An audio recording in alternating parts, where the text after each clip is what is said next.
Hi everyone, my name is Kayana Yee, and today I will be discussing Section 230 of the Communications Decency Act and explain why it is no longer necessary in today's digital environment, the benefits of overturning it, and what the internet platforms would look like without it. So, Section 230 was passed in 1996 during the early days of the internet. At the time, lawmakers wanted to encourage innovation and free expression online. The law protects online platforms from being held legally responsible for content posted by their users, while also allowing them to moderate content without being treated as publishers. This made sense in the 1990s, when most websites were small forums or message boards and content moderation was limited. However, the modern internet looks a lot different than what it did when Section 230 was passed, right? So, today, the internet is dominated by a handful of extremely powerful companies, such as Meta, Google, YouTube, TikTok, and X. These platforms are not passive hosts of content. They actively shape what users see through algorithms that prioritize engagement, often promoting misleading or harmful content because it keeps people clicking, sharing, and watching longer. I mean, that's how our generation got the term doom scrolling. It's because we're constantly being fed that algorithm that feeds into what we want to see. So, in Section 230, it's no longer needed because it allows these companies to avoid accountability while still exercising enormous control over public disclosure. Platforms claim they are not responsible for users' content, yet they profit directly from applying that content. This creates a system where companies benefit financially from harmful material but face little legal risk for the consequences.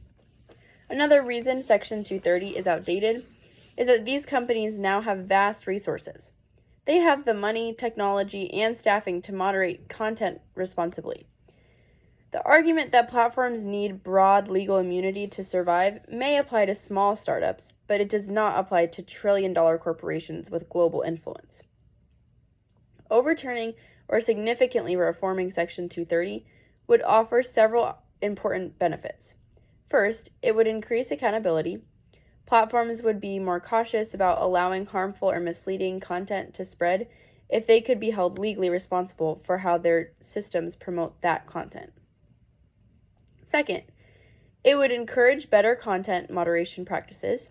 Instead of reacting only after public outrage or immediate attention, platforms would be incentivized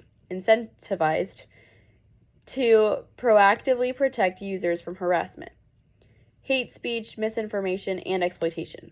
This could make online spaces safer, especially for children or marginalized groups. Third, overturning Section 230 would give individuals harmed by online content a potential path to justice. Currently, victims of online harassment, defamation, or algorithm-driven radicalization often have little resources. Reforming this law could help balance the power between users and massive tech companies. Critics overturning Section 230 often argue that it would destroy free speech or break the internet. However, accountability does not automatically mean censorship. Other industries, such as broadcasting, publishing, and product manufacturing, are required while still allowing expression and innovation. Technology companies should not be uniquely exempt from responsibility simply because they operate online. If Section 230 was overturned, the internet would likely change in noticeable ways. Social media platforms would become more transparent about their moderation policies and algorithms. They would likely reduce the promotion of extreme or misleading content and that generates engagement but causes social harm. We might also see platforms shift away from purely engagement-driven business models. Instead of prioritizing clicks and outrage, companies would have a stronger incentive to create healthier online environments.